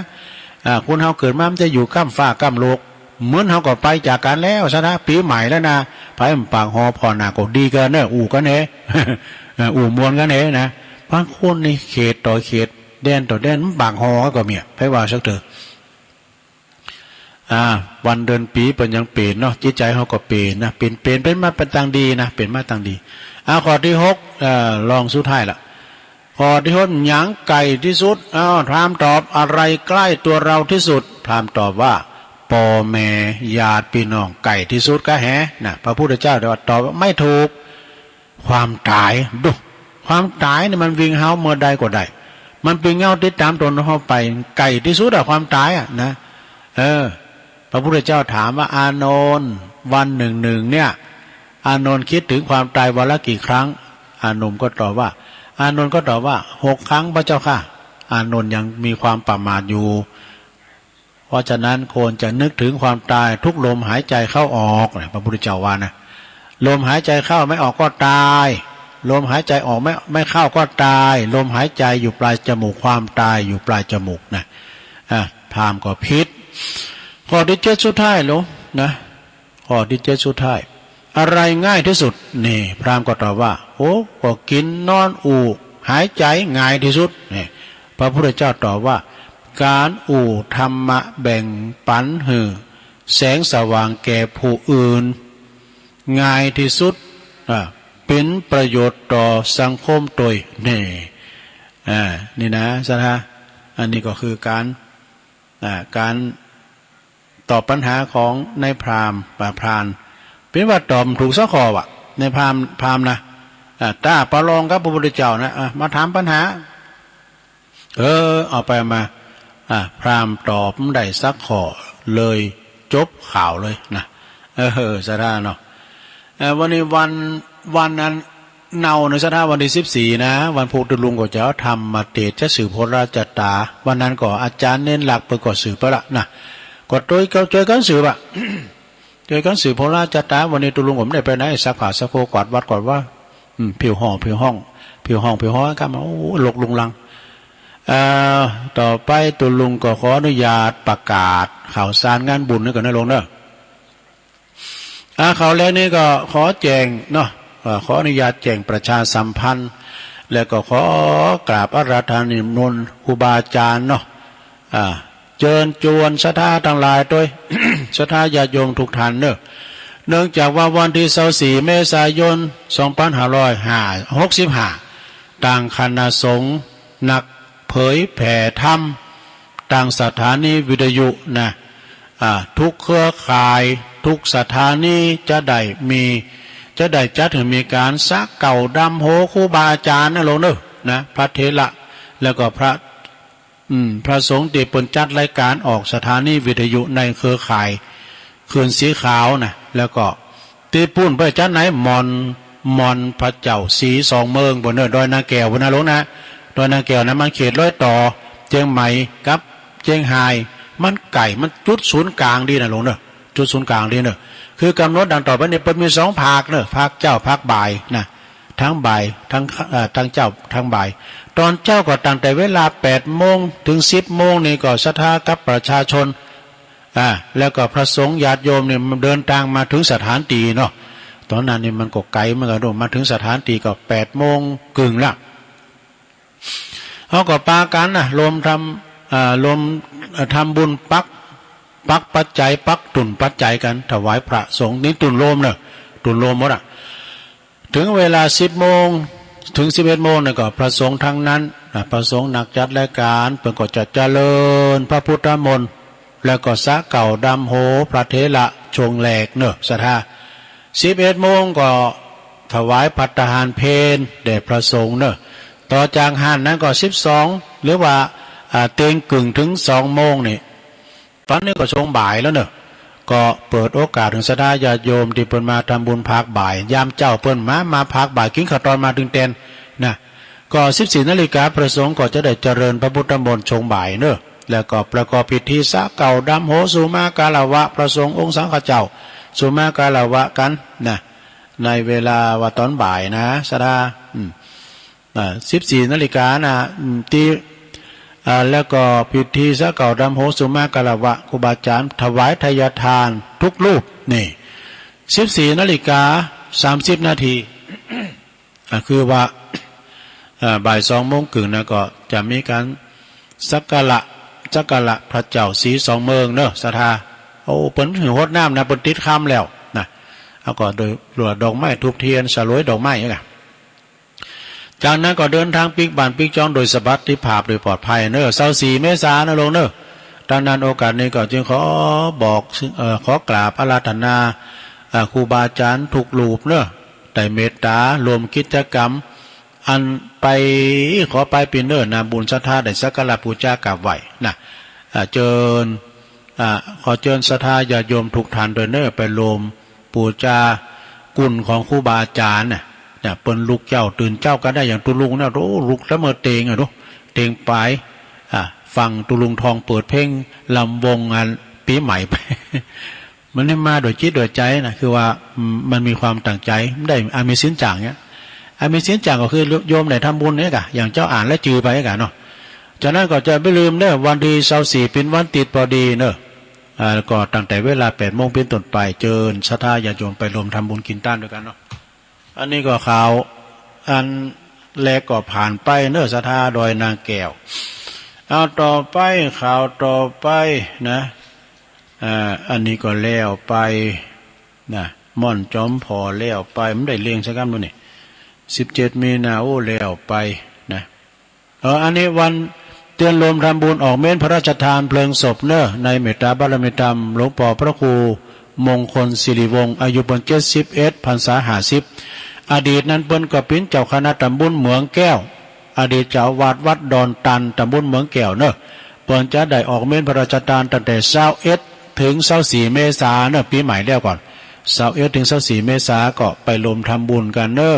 ไปปูชาผ่าปูชาโลกันนะฮะโยมพิสมัยฝากประกาศมา15 16 17 ก็เจิญรวมทำบุญเนี่ยเปิ้นก็จะมีการสมโภชองค์พระธาตุก็ดีนะแล้วก็พระพุทธรูปเจ้าตัววัดใหม่พัฒนาเด้อตำบลยางคามอำเภอดอยหล่อเนี่ยนะวันที่15นี่เปิ้นก็เมื่อค่ำยามคืนเปิ้นจะมีการสวดมนต์ตันเสียจากนั้นแล้วเปิ้นก็จะมีเตดน้ำเตดตำกวนเข้าตีบกันเนี่ยกะนะแล้วก็สวดเบิกกันดูมาเมื่อเจ้า16ก็เปิ้นจะเบิกเนตรไขตาพระเจ้า17นั้นก็เปิ้นจะมีการ17 เมษายนนี่เปิ้นจะยกยอดชัดบรรจุหัวใจพระธาตุเนอะก็ไปรวมกินรวมทานกันเนอะศรัทธาเนอะงานนี้ก็ท่านพระครูสถาพรพัฒนารังสีเจ้าคณะตำบลยางครามฝากประกาศมาตุลุงจะไปวันที่17เนอะเปิ้นนิมนต์17นะตอนยกยอดชัดงานต่อไปวันที่16ก็จะไม่ลืมเนอะ16 เมษายนก็เจิญรวมทำบุญทรงน้ำพระธาตุปีที่2ณที่วัดสันเมืองเนอะตำบลหนองหล่องอำเภอเวียงหนองล่องในเมตตาบารมีธรรมอาจารย์พระครูนันทบุญยเขตอาจารย์บุญเติมแล้วก็ตั้งท่านอาจารย์เน้นหลักปัญโยนันเนอะวันที่16 เมษายนเนอะปอกันนั้นวิวัฒน์ปัญโยยอดปรามติบเขานะ16 เมษายนเนอะเปิ้นแปลงงานห้องน้ำเปิ้นแปลงห้องน้ำของสุขาเนอะไปรวมบุญกับเปิ้นเนาะเอา24 เมษายน24 เมษายนอันนี้มีน้ำตีเนอะ24 เมษายนนี่เจิญรวมทำบุญพิธียกยอดชัดอุโบสถแล้วก็ของวัดศรีแดนเมืองเนอะตำบลยางครามนะเพิ่นจะมียกยอดชัดอุโบสถนะวัดศรีแดนเมืองตำบลยางครามอำเภอดอยหล่อเนี่ยเดินทันพระอธิการบุญช่วยประพังกะโลเจ้าอาวาสแล้วก็คณะศรัทธาวัดศรีแดนเมืองทุกครัวเรือนเนอะเวลา 9:39 เนอะมีซอจันติบจำตองแล้วก็น้องพันนีซอ2กูด้วยกันนี่ไปฟังซอเลยเนอะที่วัดศรีแดนเมืองไปปูชาผ่าแพไปผูกชัดก็ดีพวงมาลัยเพื่อแล้วก็อธิษฐานยกยอดชัดเพื่อเป็นสิริมงคลเนอะปอบุญส่งมนทิปันนะปอแก่วัดหรือว่ากรรมการวัดฝากประกาศมาเนอะตุลุงก็จะประกาศทั้งวันผู้ก็ประกาศแถมนะ8 เมษายนแล้วไปแล้วอันนี้แล้วกันไปแล้วเนาะ10 เมษายนก่อนแล้วไปแล้วงานต่อไป ใหม่พัฒนาประกาศไปแล้ว18 เมษายนทำบุญแต่18 เมษายนนะโยมเนอะรวมทำบุญเพิ่นจะทำบุญตลาด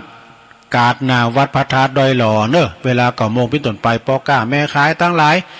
เปิ้นไปก้าไปขายแล้วเปิ้นไปหันแล้วก็โดยเมตตาบารมีตามอาจารย์ท่านพระอธิการจิตอนาลโย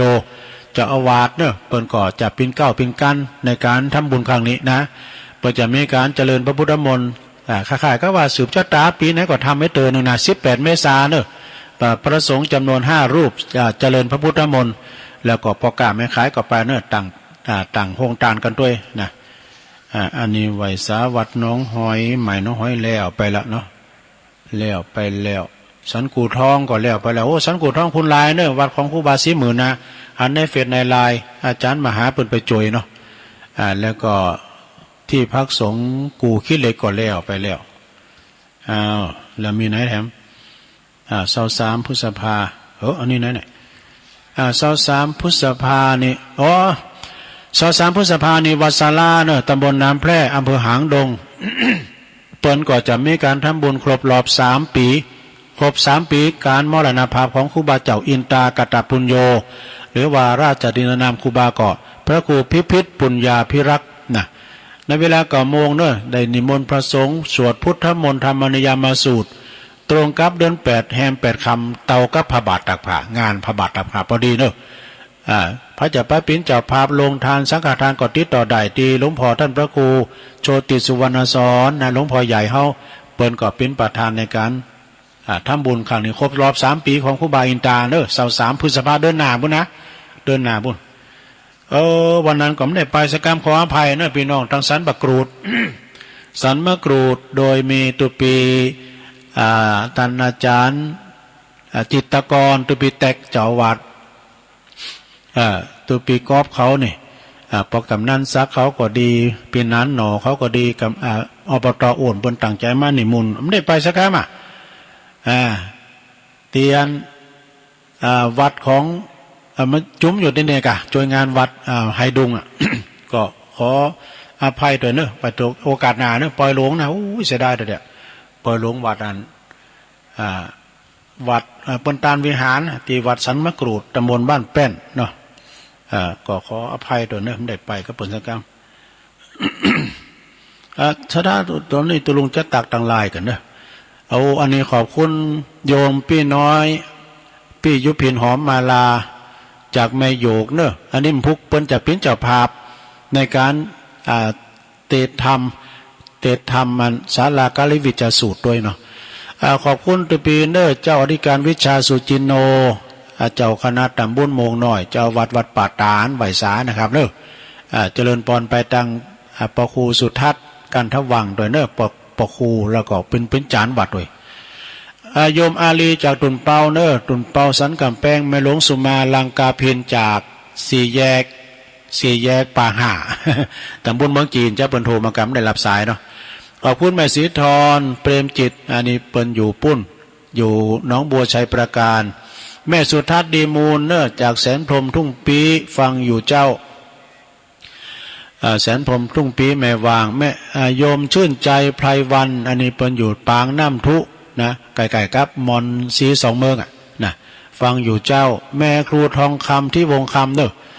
อันนี้เปิ้นอยู่วันปุ้นเสาหินสีโบบานเนอะสาธุนะยังบ่รับเจ้าฟังธรรมจบแล้วแม่หลงสายฝนจันกุลนะนี่แม่หลงสายฝนนี่ก็อยู่น้องผาขาว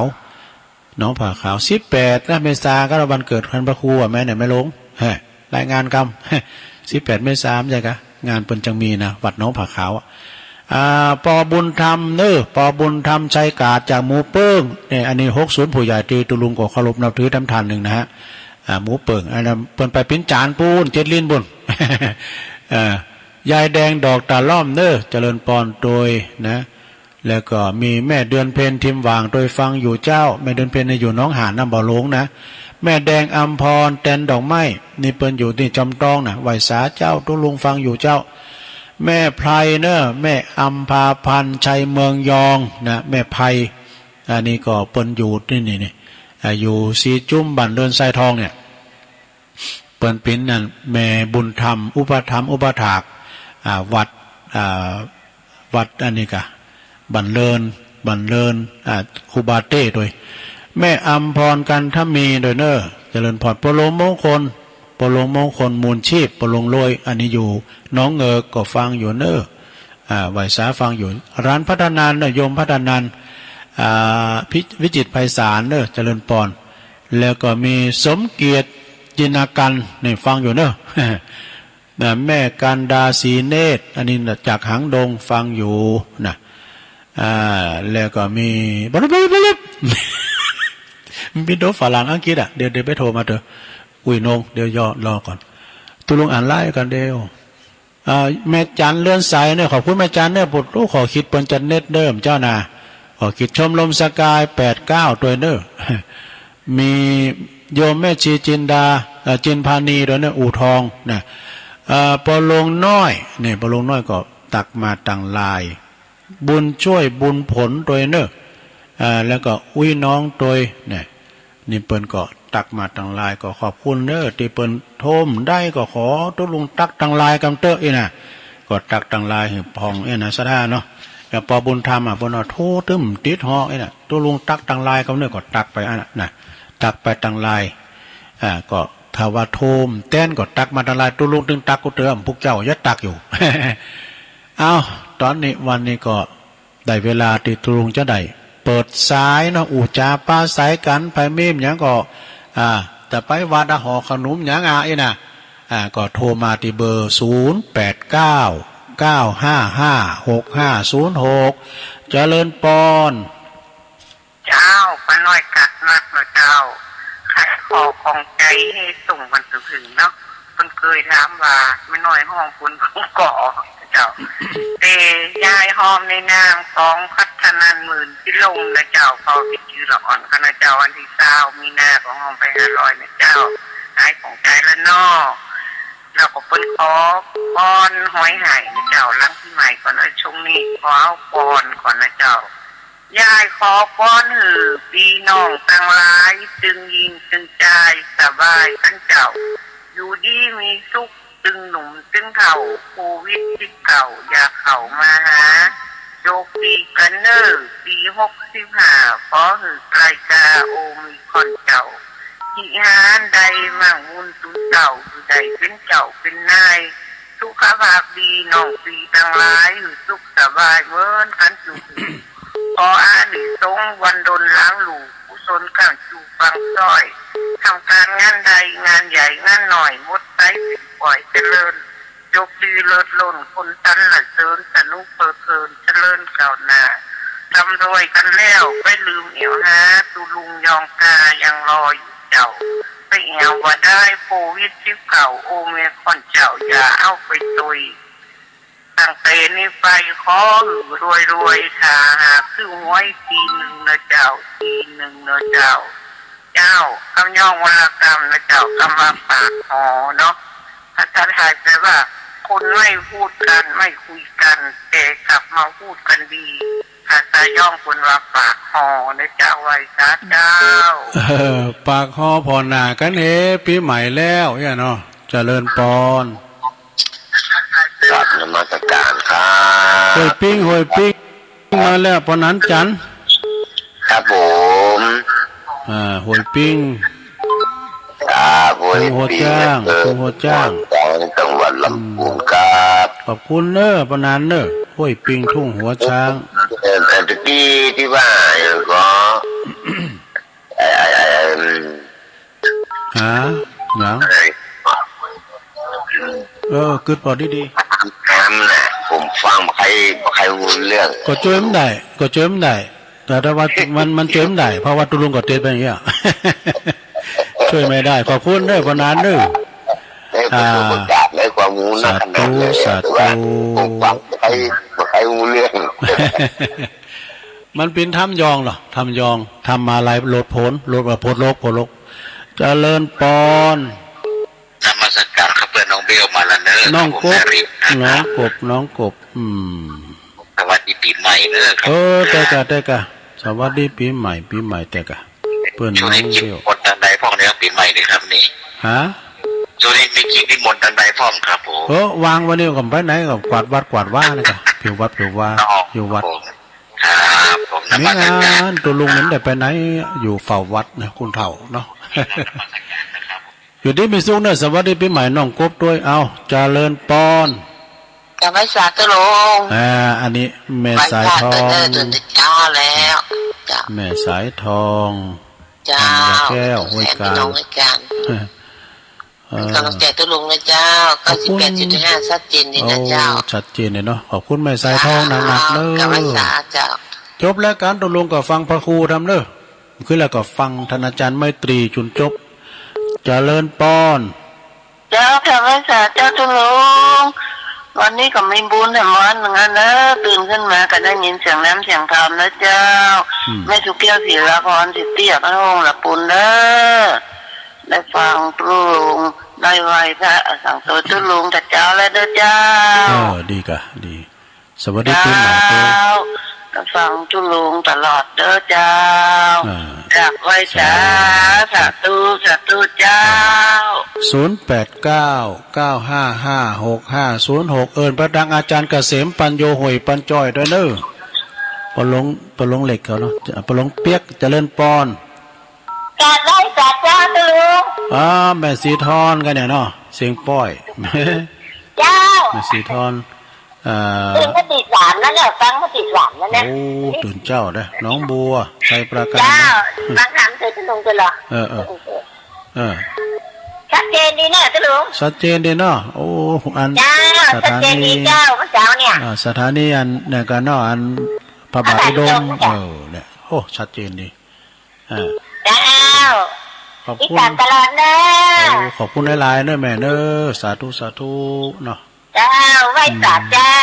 พี่น้องทางฟ้าก็โทรมาพองเนอะหน้านุ่งสูงซองเนาะ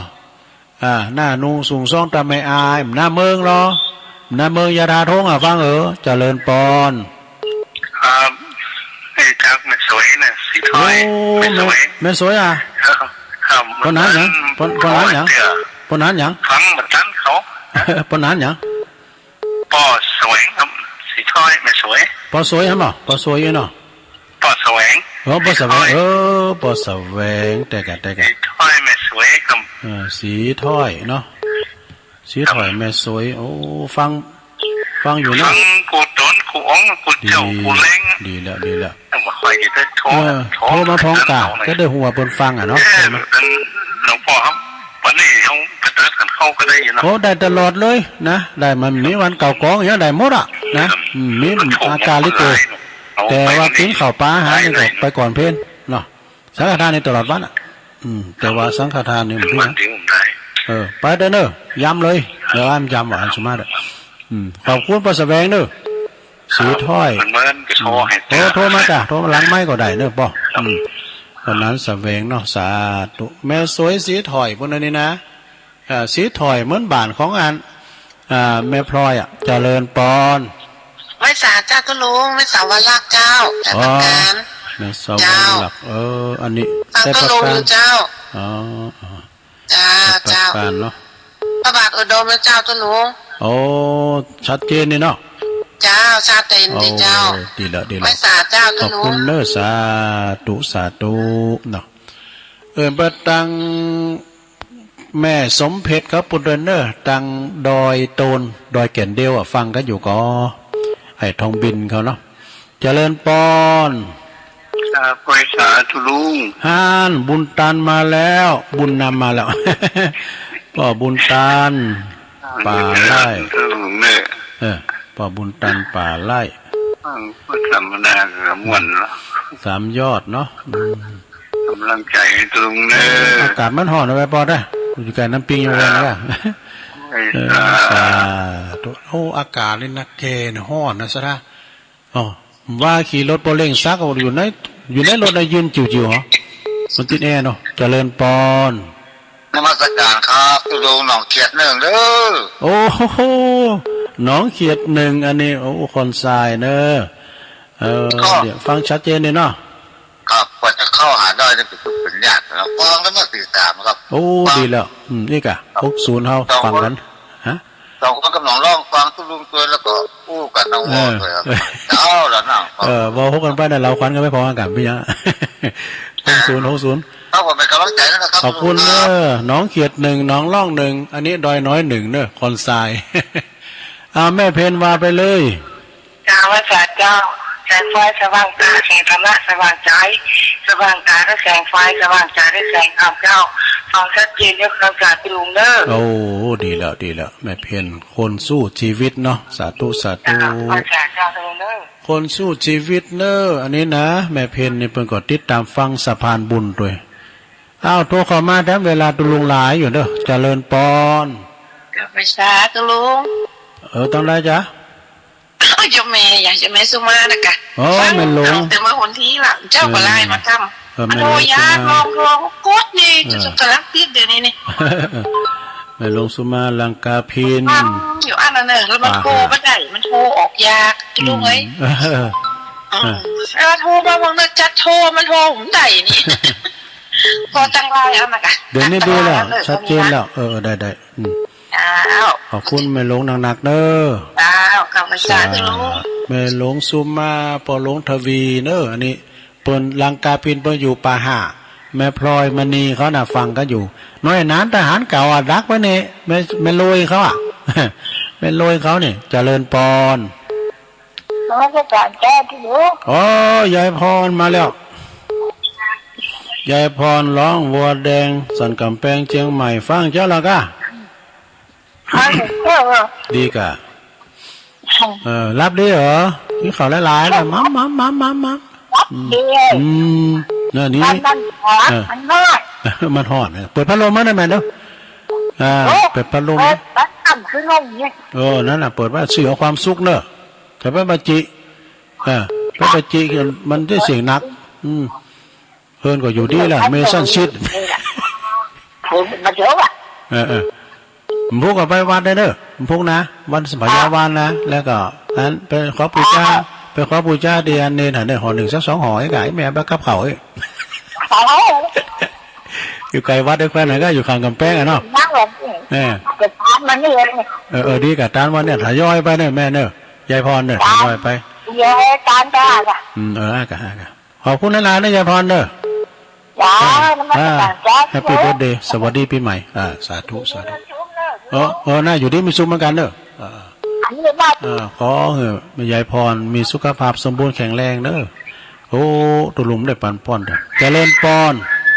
กราบนมัสการสวัสดีปีใหม่เมืองวันเนาโอ้อันนี้สายบุญมาแล้วหลวงพ่อมานิดไปอดได้จะได้แต่เจ้าสาววันแต่ขี่จักรยานอ่ะ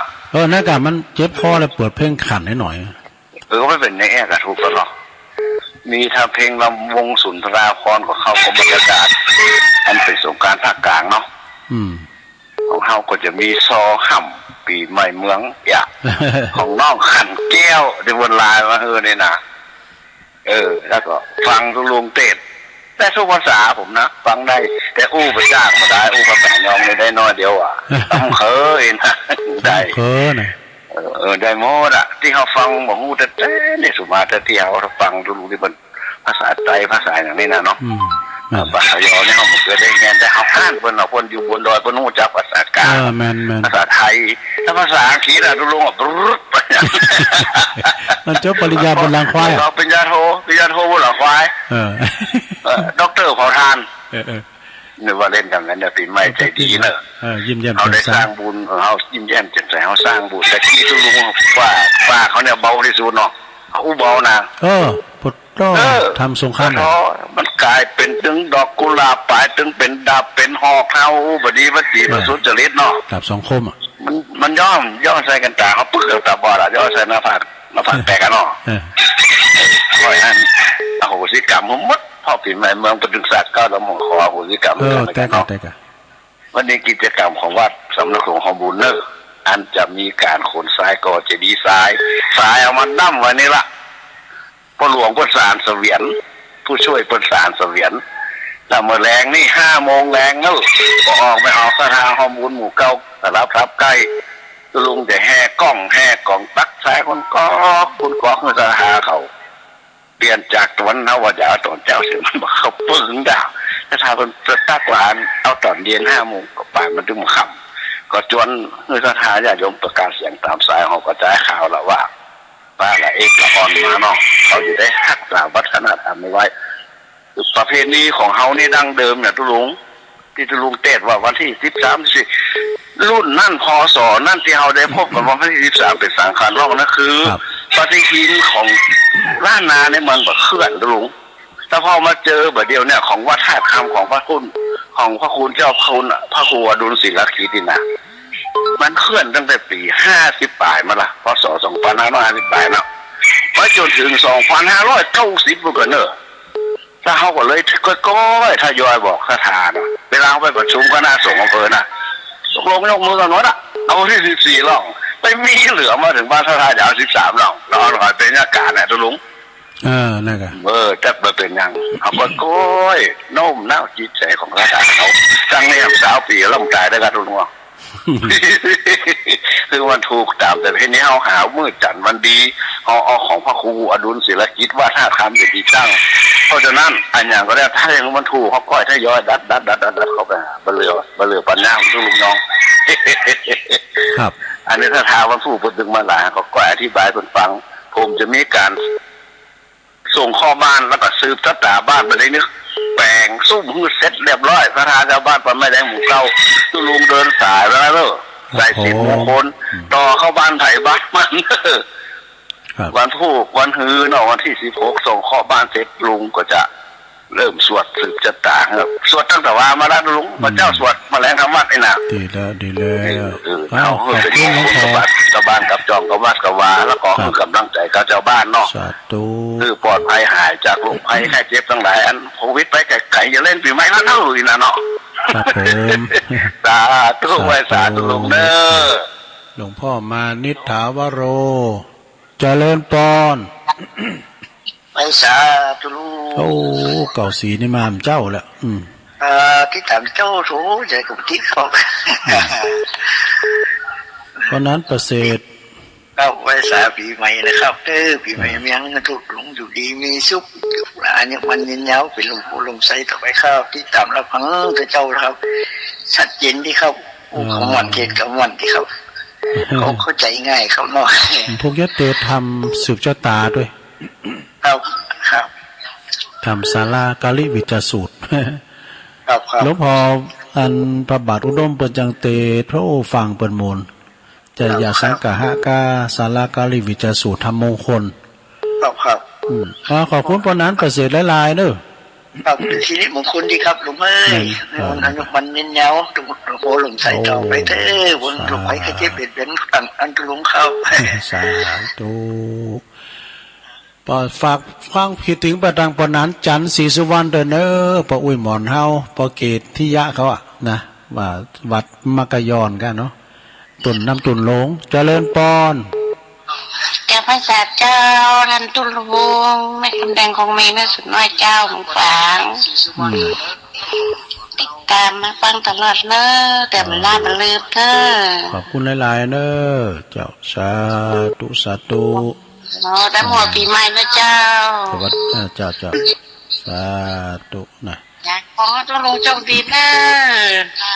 สุขภาพสมบูรณ์แข็งแรงนะเจ้าสาธุไปตังปุนตัวเนอตังแม่วางก็ดีที่เปิ้นจังโทรมาแม่บุญปันอุ่มค่ำตัวเนอนะจังกระดาษตังดอยปุนให้ลำว่าไผก็แม่บุญปันเนาะดอยจอมแจ่งเนี่ยเนาะเจริญปอนดังก่อยเนี่ยตั้งใดฮะพยานเจ้าแม่สุแก้วอะเจ้าแม่สุแก้วสีโพธารามเนาะเจ้าสีโพธารามปีใหม่นี้แม่ขอตุลุงอยู่สุขสบายนะเจ้าโอ้ขอบคุณหลายๆเนอะขอเป็นบุญสะท้อนย้อนไปให้แม่ด้วยเจ้าสาธุเจ้าสาธุอ้าวมาแถม0899556506เจริญปอนไว้สาเจ้าตุลุงเจ้าแม่จันติบเจ้าแม่จันติบนี่ก็เกตกะลามเนาะไหวสาบารมีธรรมหลวงพ่อด้วยเนอะเกตกะลามโอ้อันนี้เปิดเพลงเก่าเนาะอันเป็นเพลงอันลำวงสมัยสุนทรภรณ์เขาแล้วกันนะลำวงน่ะสาวบ้านแต่กันเสียงน้อยซอยซามันมีจ้ะฮะทุลุงก็ได้ยินเนาะกำนันเมืองนอกน่ะฮะทุลุงก็ได้ยินเนาะเสียงน้อยซอยซาล่ะเสียงน้อยซอยยาจ้ะก็ซอหาพวกกันเนาะน่ะเหมือนเสียงน้อยซอยยาน่ะเสียงน้อยซอยยาแต่กับพอลืมไปแล้วเนาะผู้ใหญ่ดีเขาก้าเนี่ยก ก็ให้ตุลุงเปิดเพลงเก่าๆเลยนะ มันเขากับสถานการณ์มันเพราะว่าปีใหม่เนาะ เจ้า พวกกับปิ้นเพลงอื่นไปแล้วกะวันนี้มันได้หรอ เจ้าโอ้หวันกันก็เศร้าก็ต้องกันจะเสียเลยอ่ะ โอ้ดีละตุลุงก็ฟังได้ตุลุงทองมาแล้วเนาะ เจ้า ขอบคุณแม่จันติบหลายๆเนอะเกตกาลามเนาะโอ้สาธุเสาสีก็ไปลืมเนอะไปกินไปตามโดยการสุมากาลาวะเนอะเสาสีนะตีดอยนาแก้วเขตร้อยต่อแม่จันสมปีมาลาก้าแม่จันสมเจ้านวัตกรรมเจ้าเจริญปอนอยู่จังหวัดเพชรเนี่ยเดี๋ยวนี้นะอยู่ปุ่นอยู่ได้โอเคอยู่เดี๋ยวได้มาเตื้อไปปิ้นยังก่อนพอเมย์กับพอเต้ว่าดาวก่อนเนาะพอเจ้าคินเนาะอยู่สองคนซึ่งแม่อัน